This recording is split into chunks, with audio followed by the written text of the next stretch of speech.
All right, folks. Well, we're here. So technically, this is the first teaching. I gave you guys an introduction video, obviously. If you haven't watched that one yet, go to the playlist on my YouTube channel.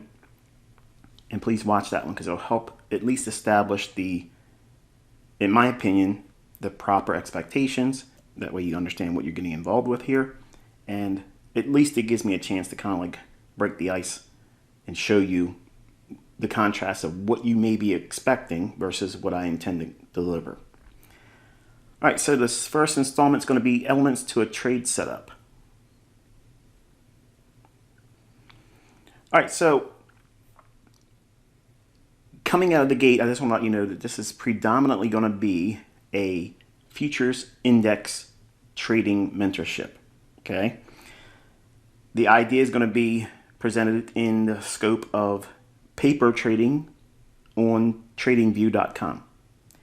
But what you're looking at here, this is Thinkorswim's live data. These are actual executions I made today. And I want you to compare and contrast with what you see on YouTube and other educators where they'll tout that they can do this and they can do that. But really, I want you to compare and contrast what you see here. All right, so we're looking at intraday price action for NASDAQ E-mini futures. And this is actually the main focus of this mentorship, okay? I believe that this market is worth studying. I believe it is not just limited to NASDAQ, but I believe it's useful to learn as a trader that views obviously the E-mini S&P, the E-mini Dow future, and the E-mini NASDAQ. Now, E-mini NASDAQ is a little bit faster, a little bit more aggressive, and even with that, you can still trade it. So I want you to think about what it means to watch price action and understand what it's likely to do before it does it. Now, I'm not promising you're going to be able to do that right out of the gate. What I'm going to show you is the compare and contrast to how I can trade versus what I'm promising to teach you in this mentorship, how to find specific setups in your demo account, okay, or your paper trading account. I'm not trying to entice you to trade with live funds, okay, so that way we know this going in. The teachings will be predominantly through the scope of TradingView.com's paper trading module, or just hindsight data. Now, I already know some of you are, oh, here we go, the hindsight guy. Well, what you're looking at here is actually live executions from today, okay? And I want you to think about if you were able to trade a micro account and you were trading the NASDAQ and you were able to capture just one of these moves. Which one would you like to learn how to find? Obviously, you probably look at this and think, well, I'd like to do all of them. But I want you to think about which one really stands out off the entire chart, and this is a 1-minute chart. Which one really stands out? And I'll give you a moment. You can pause the video and unpause it when you're ready. Some of you folks never, ever pause it. All right, so obviously we can see how the market moves from here. Okay, 2 orders executed here. Whenever you see this, this is actually a reversal. So if there is a trade on long, it'll reverse and take you the other direction. Okay, and then this one here, this is a reversal as well. Then another close, and then another long entry, the exit, a short entry, and then the cover. Okay, I'd like for you to consider what it would take for you to find consistency and how many handles, how many full handle moves in an index futures contract that would satisfy you. And when I say a handle, that's essentially 4 ticks, the minimum fluctuation in these markets. An example would be if you were trading the E-mini S&P and you were trading obviously the 4450 level and you went long. If it went to 4451, that's a full handle, okay, or 4 ticks, or 4 times $12.50 or $50 per handle. The NASDAQ is $20 per handle. So it's slightly different. but it's faster. It moves a lot more handles, a lot more aggression. Now, it doesn't always move faster. Sometimes we'll have a lethargic price action in this indice or another out of the three. That would be the S&P, the NASDAQ, and the Dow. I personally don't trade the Dow that much, but there's a lot of my students that love trading the YM. But YM is the symbol for the futures contract. And these three markets have the luxury for you that may not have the capability to put up to like $17,000 margin if you were going to trade one full contract of the NASDAQ futures.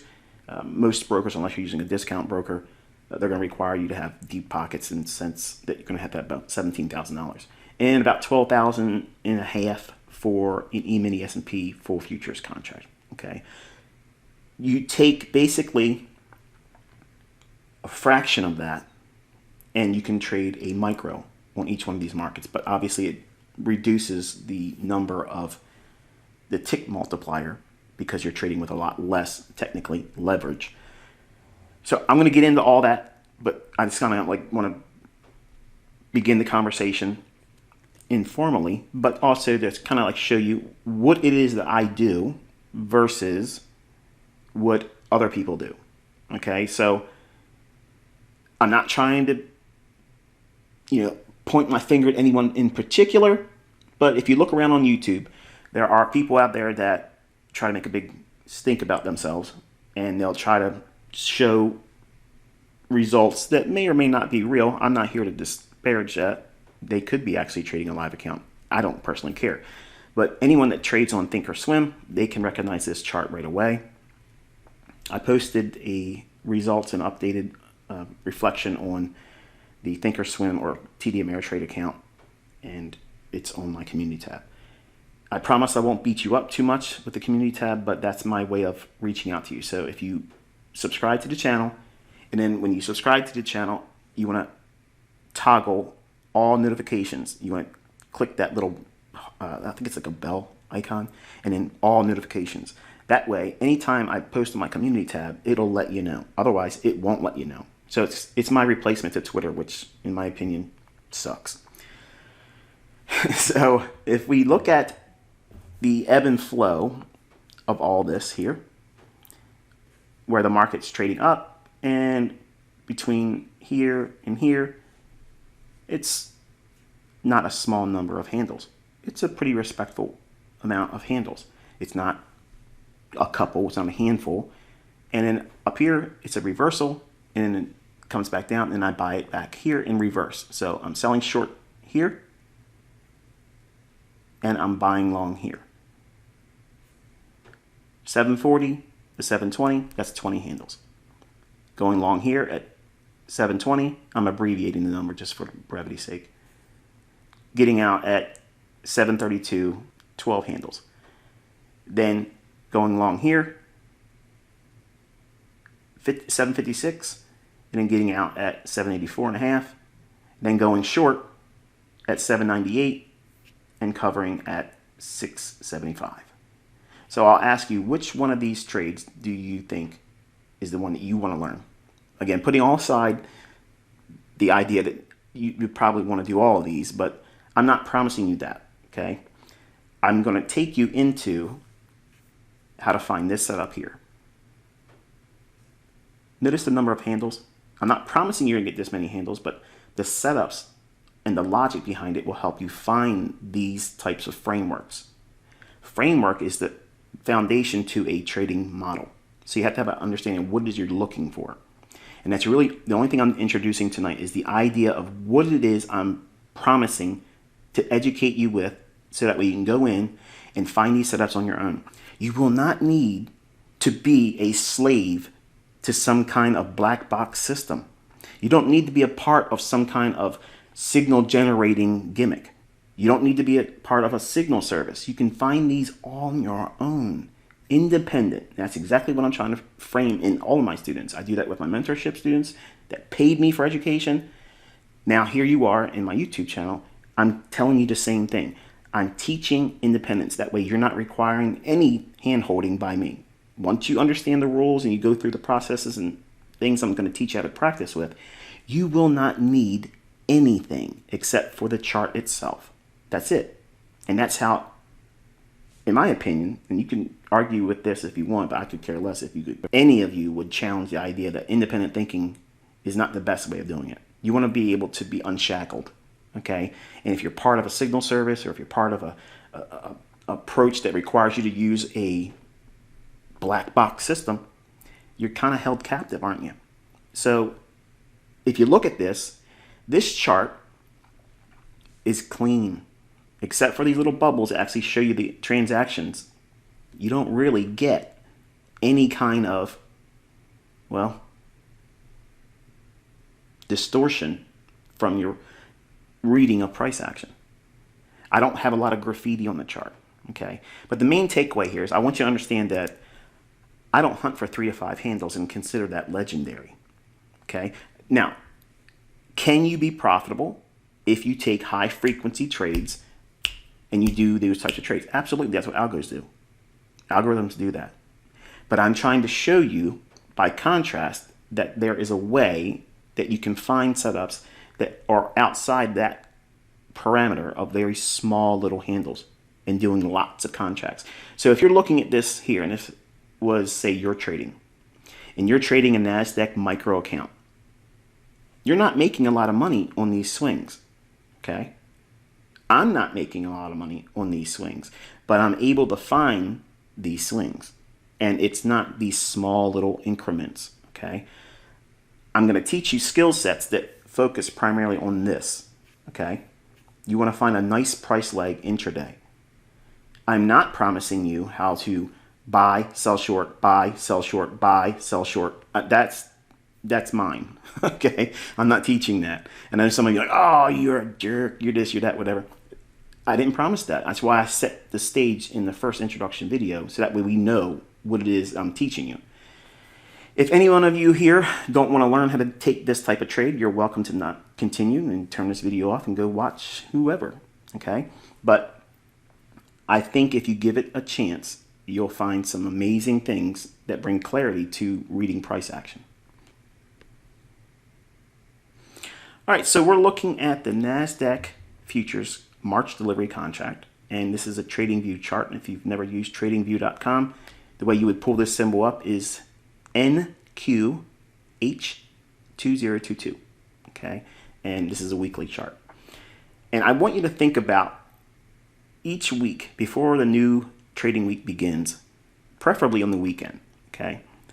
The idea is you want to try to get a read on what you think that next weekly candle is going to do. Is it going to go higher or is it going to go lower? You're not trying to predict the close of the weekly candle. That's important, okay? You just want to see, before this weekly candle opened up, all we had was this indecisive candle, okay?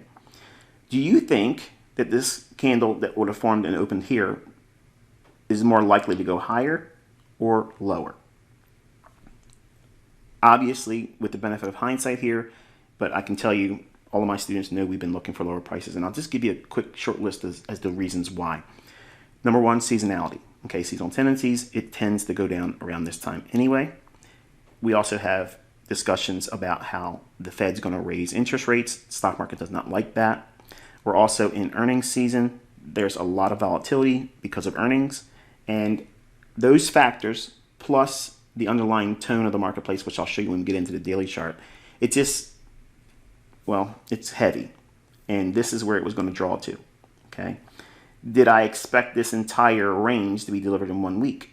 No, that's not important. The point is I'm expecting the weekly candle to expand on the lower end, okay, or go down and gravitate towards this low, which it hasn't broken yet, but I think that's what we're probably going to aim for on Sunday's opening going into Monday's trading.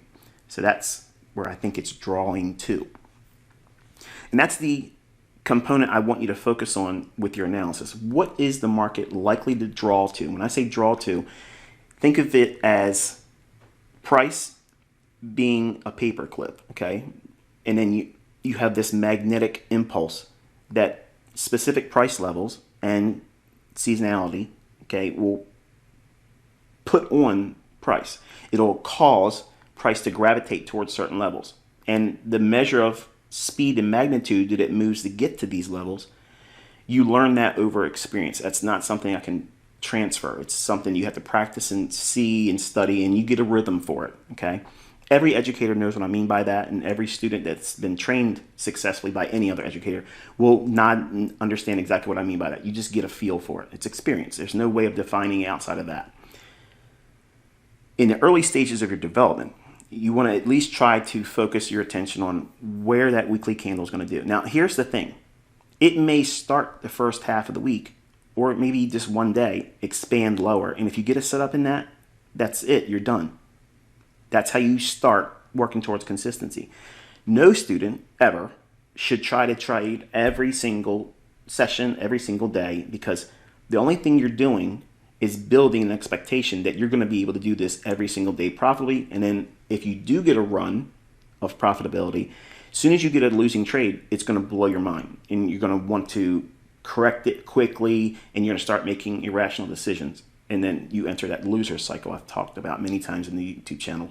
So the only thing you're looking for is a likely movement higher or lower based on the weekly candle. Okay, that's all you're doing. That sets your initial bias for the week. On the daily chart, you're looking for swing highs and swing lows to get your liquidity, and majority of your trading and the draw on liquidity, what makes the market go higher or lower, it's predominantly found on this time frame. Okay, so majority of your analysis should really be linked to this time frame right here. You have to have an assumption whether you're going to be expecting that weekly candle to expand higher or lower. That's your weekly bias. But then you have to go into the daily chart and figure out basically where you are in the grand scheme of things on that weekly range expanding higher or lower. Because we're looking for lower prices and we're looking for weakness, the expectation is we want to see every short-term low, like this would be a short-term low, this will be a short-term low, and underneath those lows is going to be sell stops. Okay, that's liquidity. When I say learn to start looking for where the market's going to draw to, it's drawing to one of two things, okay? It's drawing to stops, which is liquidity, or it's running to an imbalance. Now, what's that mean? Above old highs, buy stops. Below old lows, sell stops. Imbalances is something like this over here, where you have one single candle pass higher, and the previous candle's high is here, and the next candle's low is here. So it only went up one candle, nothing moved down to overlap with that same delivery on that price candle there. So in other words, that's an imbalance. It's only going higher and nothing else is here to offset that and efficiently deliver price on the opposite end. Now, you probably heard of the theory, auction theory, okay? And folks hear me try to communicate some of these things and they'll run away with, oh, he's just talking about auction theory. And it's not. Just like when they see me do a rectangle or a box on a chart, and you'll see one in this video, it's not supply and demand, okay? It's just what it is. You'll see it and you'll know right away after you've been with me for a couple weeks that this is entirely unique and there's nothing else like it. And I'm certain the majority of you are going to fall in love with this model. So we're looking for lower prices. We're looking for an expansion. I'm using the benefit of hindsight, but I can promise you again, this was discussed. We were looking for lower prices in my paid group. And if I did not say that, I have a lot of students that are making YouTube channels. They are welcome to come out and say I'm a liar. So we're looking at the daily chart, and we're going to drop down into the hourly chart. Okay, now what I have here is a framework for looking at the weekly range on an hourly chart. So all I did was beginning on midnight New York time, Monday's candle, and then Friday's close, and then the beginning of Friday's trading at midnight. Okay. Now, what I'm delineating here is the fact that we had a nice sell-off on Thursday, and the market went into consolidation overnight. Notice what happens here on Friday. This is that old low in the daily chart. That's what we're thinking or assuming that it's going to draw to, because that daily chart, there's lots of liquidity. And large fund traders, large institutional traders, institutional mindset investors will be looking at these old lows and old highs. And liquidity providers will be looking to take business in around these same levels. So if we know that this level down here is the old daily low, and again, I'm going to take it back up to the chart on the daily chart. That's this low right here, okay? By dropping down into the hourly chart, that level is here. All I'm doing is transposing those daily levels right to this hourly chart. The entire week has been bearish. Okay, it's been going lower since the beginning. Then we had consolidation in here. The market creates this short-term high and this short-term low. What rests above that short-term high? If you've taken notes and been paying attention, it's buy stops. What's resting below this low here? Sell stops. Watch closely. The market trades down initially and takes out the sell stops. Why would it do that first? This is inducing shorts. Okay, so it engineers liquidity. Even if the idea is that they want to take the market down to this level, if it's been consolidating, I like to see them do this type of move here, where it drops down first. It's kind of like a sucker play. Anybody that has a sell stop below here, they want to sell on weakness, they're going to get tripped into the marketplace. So now they're triggered in short. And then they start doing a run against those traders and against those that were already short from this high. So what are they doing? The market's being driven higher, and the algorithm is going to attack that buy stop liquidity pool. Why would they want to do that? Number one, it's going to punish those individuals here that went short. When it drives above this high here, it sends all those buy stops into market orders, flooding the marketplace. That gives a huge influx of willing buyers at a high price, which is the perfect counterparty to smart money that wants to sell at a high price. Remember, the market wants to go down here. So when it drives up to here, those buy stops are the counterparty or the other side of a smart money trader that's wanting to go short, because they're going to sell short. They got to sell it to somebody who wants to buy it at a high price.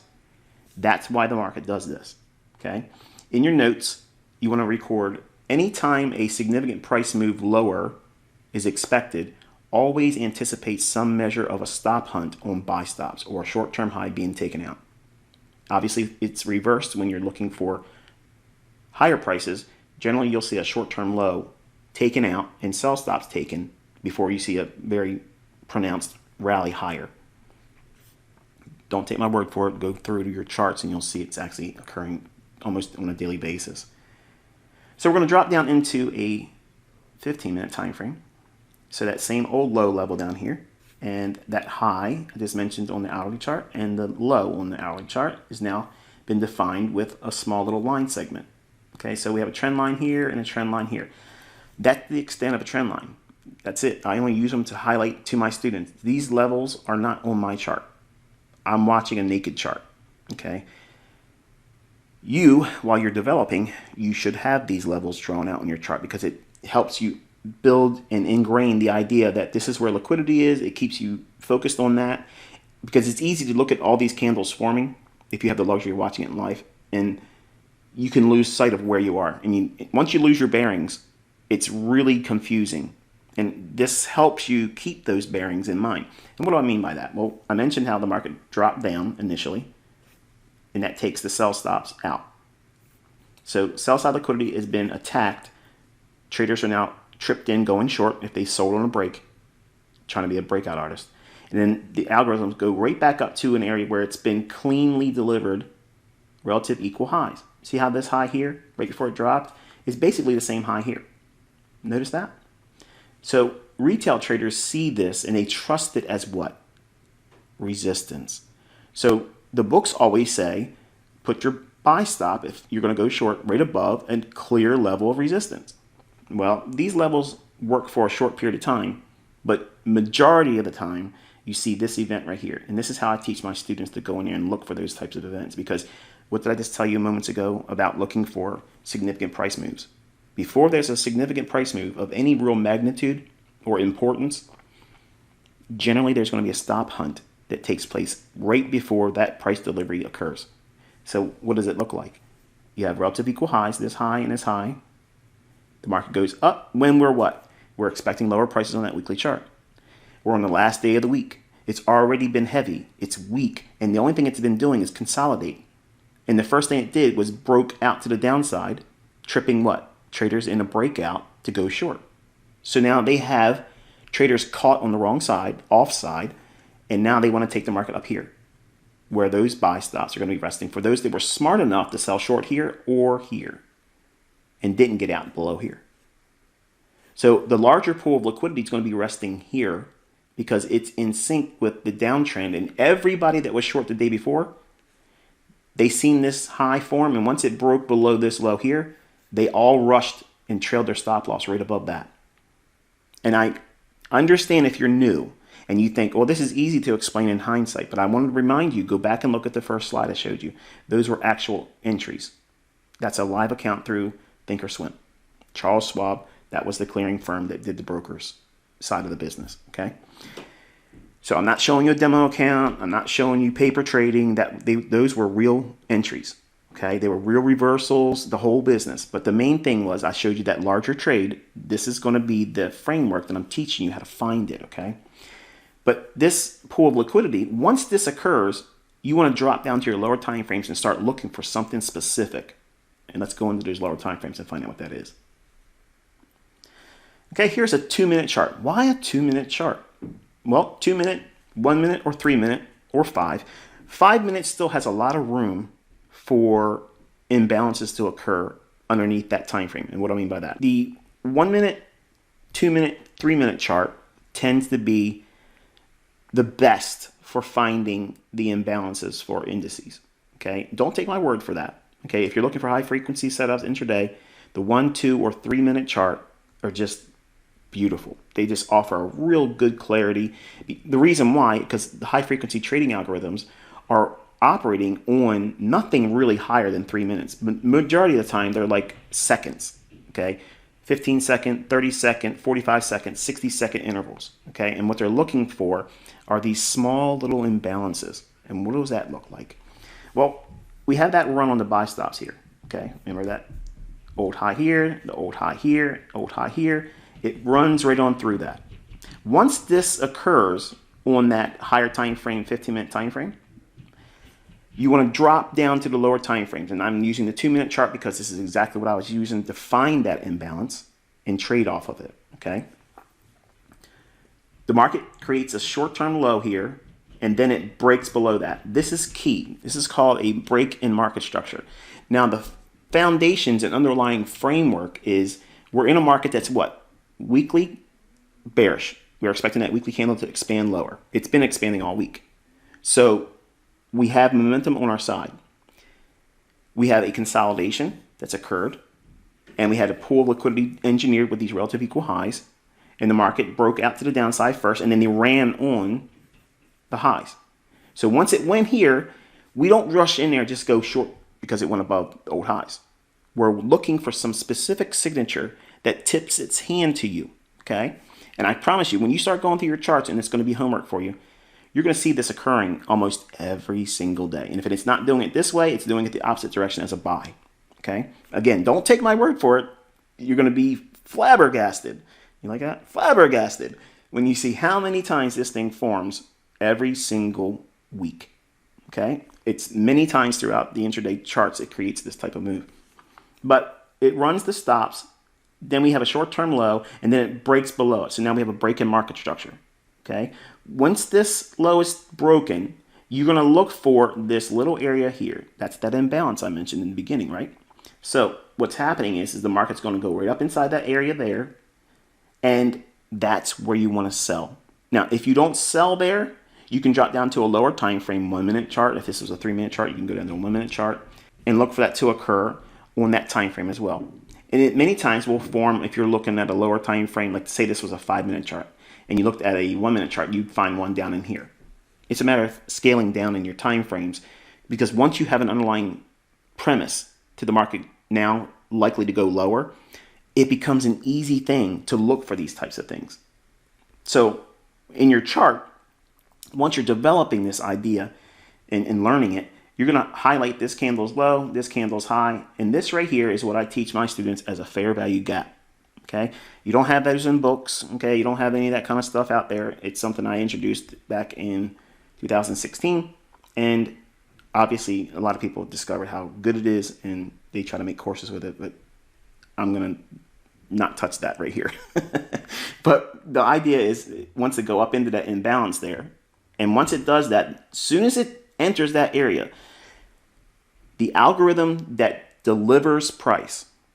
Now, some of you may not know what that means, and some of you may not even agree with it. You may think that this is made up or it's contrived. I promise you, if you spend time with this, you're going to quickly come to the conclusion that there absolutely is an algorithm, and it's manipulating the markets every single day, every single tick. It's completely controlled, okay, period.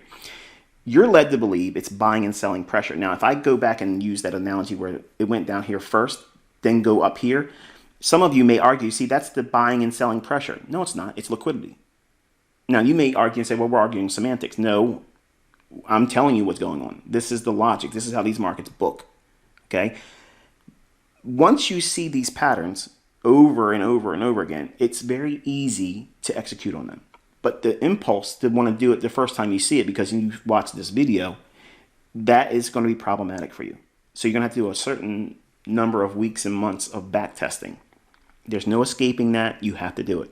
Any skill set, any teacher, educator, system, whatever, okay, whatever they're going to give you, there's going to be some kind of growing period where you have to trial and error, fix the problems that you have about yourself. And I've literally taken your attention to a very specific framework and setup. Notice that? Some of you may think I'm still talking too much, but I'm taking you right into the heart of the matter. This is what it looks like. This is what you're looking for, okay? These are the fingerprints of that setup. These repeat. So if you know what they are and what those components are that make up this setup, you'll be able to find them. But focus on the imbalance after the market structure breaks. So this big candle here, it breaks down. Look at the next candle. It opens and trades higher and stops right there. So from this candle's low and this candle's high, when this candle starts trading, as soon as it opens and it runs right up into that, that's a short. You can go right in there, sell short, be done. Now, where's your stop going to be? Well, you can put it above this high here, or you can put it above this candle's high, whichever your risk parameters allow for, okay? If you're trading the micro, which is, again, it's not a lot of money per tick, so the multiplier for that is very, very small. If you trade the larger full futures contract, and if it moves 100 points, and they can do it real quick, it can burn you pretty bad. So you may have the leverage to trade with a discount broker. Okay, you may have the initial margin to trade with a discount broker, but you may not have the wherewithal and the skill set to navigate this market. And that's the only thing I'm trying to provide here as an alternative, because there's a lot of individuals out there that will promote the idea that you can go out there with a discount broker and just clean up. Yeah, if you know what you're doing. But you don't need a discount broker to be profitable. Okay? Looking at this further, we're going to look at the logic in here. And I want you to think about after this forms and you see that as your choice setup or entry. If it starts to move lower, you can still get in it. There's no reason not to think that you can't get in it here or in here. It's close to or in close proximity to where that area is as an entry. Once we take out a low, though, once that occurs, then it becomes a matter of your chasing price. And if you try to get in, especially if you like use a market order, you may see it trade right to this low and say, okay, now I believe it's going to go down. You put a market order and sell short, and then slippage gets you down here. And that creates a larger area of risk that you have to assume, and it's problematic. You want to learn to trust going short when the market's going higher, and that feels scary at first. But once you start seeing this pattern form, it becomes easy to trust it.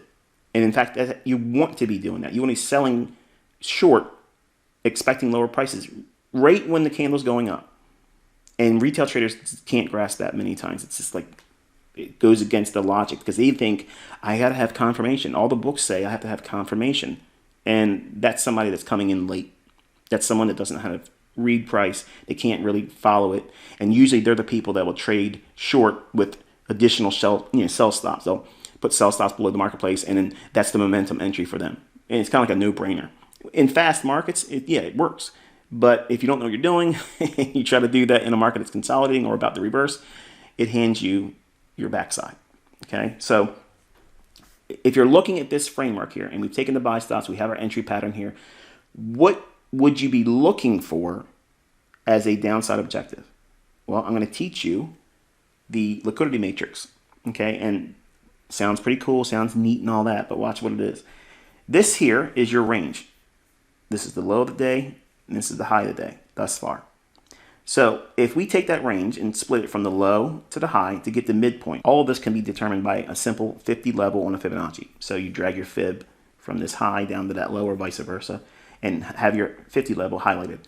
Then anything above that 50 level, this is referred to from an algorithmic stance as a premium market. It means it's expensive. Now markets can stay in a premium for a while and not go to a discount, which would be below the 50 point. Okay, 50%, anything down here is a discount. If you're bearish, if you're ever going short, you want to look at the previous range.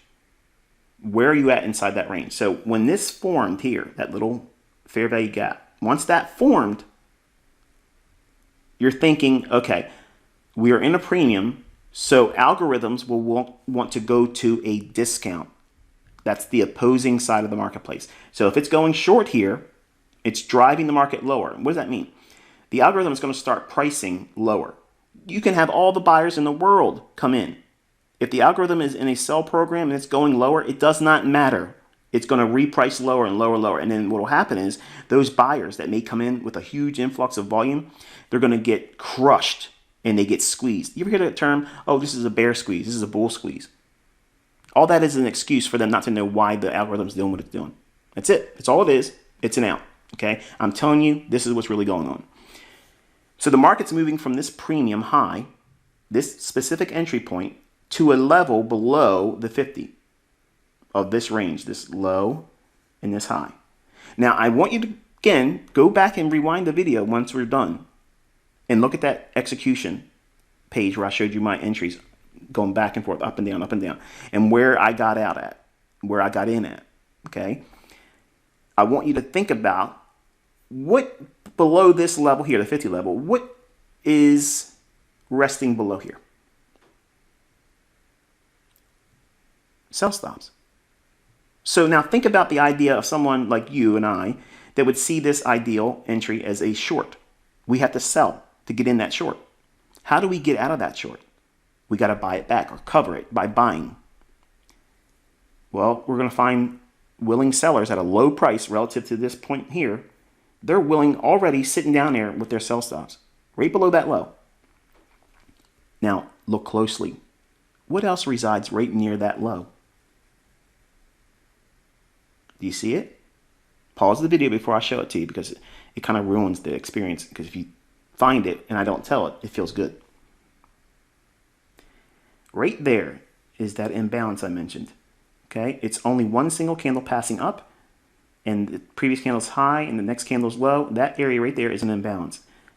From this area here, it went down below the 50 level and attacked these sell stops and completely closed in this imbalance. So every point of this candle's high to this candle's low, that range with the candle only going up, that's a buy side imbalance. It has to have an equal delivery to be efficiently priced and booked by the algorithm.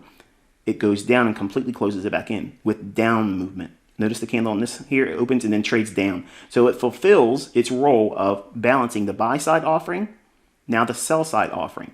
So that is an efficiently delivered price move. Precision elements from the entry here down to here. Everything else after that for the rest of the day, I didn't care about. Even though I had an objective of that old daily low, I wasn't expecting it to run into this particular day. And that's why I didn't participate anymore the rest of the day. In hindsight, I wish I would have left a small position on and just let it go. But you're going to have that. You're never going to be right about everything all the time, every single day. You're going to leave things on the table. You're going to get in too early. You're going to hold too long. You're not going to buy enough or you're not going to sell enough. There's always going to be some reasons why you didn't do something right. So don't beat yourself up about it, okay? But if you can find elements like this repeating in the price action, can you agree with me that that is amazing precision? And this is the logic I used to do that trade The very trade that I showed you that was the largest one in the example of saying which one would you rather learn how to do. I basically just handed you an ATM machine. Okay? This repeats every single week. Every single week. Now, I want you to count the number of the handles in this move. Let's say you got in at, say you got in at 800, 14,800. It started to go down, you trust it. Okay, we're going to go short. Ideally, you want to enter as it goes into that, but it's going to take time for you to trust that. But let's say you got in at 14,800. If you got out down here, like I did, I exited as it went right to the top of that range, right here. This range here, that's the top of it. Once it went below that, that was it for me. That closed the trade. Is that 5 handles? Is that 10 handles? Is that 20 handles? Is that 30 handles? Is that 50 handles? No.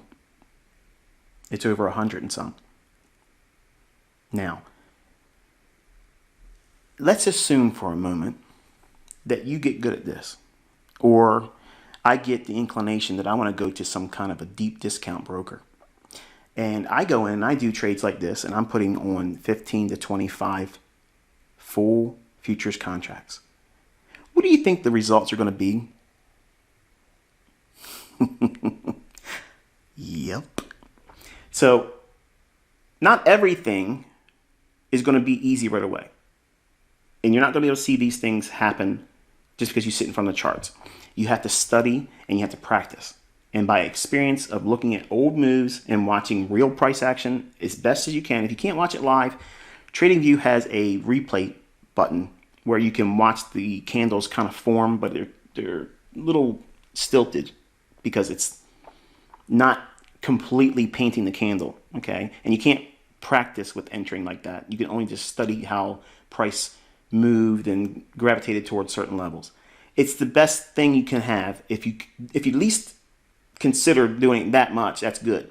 But if you really want to take it to the next level and say you're running a business, or if you're going to school, or you have a job, and you can't watch the time frame around the opening of the index futures.